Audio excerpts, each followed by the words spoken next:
વલસાડ જિલ્લા પોલીસની ટીમ દ્વારા 1 વર્ષમાં ગુમ થયેલા બાળકો વ્યક્તિઓને શોધી પરિવાર સાથે મિલન કરાવ્યું, જે બદલ દિલ્હીમાં સ્કોચ એવોર્ડથી સન્માન કરાયું. વલસાડ જિલ્લામાં પોલીસની ટીમને તેમના અભિનવ મિશન મિલાપ માટે રાષ્ટ્રીય સ્તરે મોટું સન્માન પ્રાપ્ત થયું છે. આ મિશન હેઠળ ગુમ થયેલા બાળકો અને વ્યક્તિઓને શોધવાનું અભિયાન ચલાવવામાં આવે છે. એસપી કરણરાજ વાઘેલાના માર્ગદર્શન હેઠળ ઓગસ્ટ 2023થી શરૂ થયેલા આ અભિયાનને દિલ્હીમાં પ્રતિષ્ઠિત સ્કોચ એવોર્ડથી સન્માનિત કરવામાં આવ્યું છે.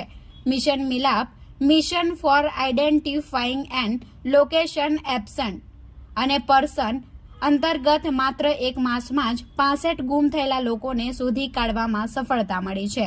વલસાડ MOB શાખાના નેતૃત્વમાં જિલ્લાના તમામ પોલીસ મથકોમાં ફરજ બજાવતી ડી સ્ટાફની ટીમે છેલ્લા 2 વર્ષના કેસોની તપાસ હાથ ધરી, જેમાં 25 બાળકો અને 40 પુખ્ત વયની વ્યક્તિઓને શોધી કાઢવામાં સફળતા મળી. પોલીસે જૂના રેકોર્ડ્સ તપાસ્યા અને ફરિયાદીઓ તથા સાક્ષીઓનો સંપર્ક કર્યો.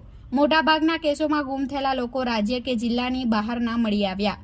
શોધખોળ માટે સ્થાનિક સરપંચો, ગ્રામજનો અને પોલીસનો સહયોગ લેવામાં આવ્યો. ટેકનિકલ સોર્સ અને માનવીય માહિતીનો પણ ઉપયોગ કરવામાં આવ્યો. આ સફળ અભિયાનથી અનેક પરિવારોને તેમના ગુમ થયેલા સભ્યો પાછા મળ્યા છે.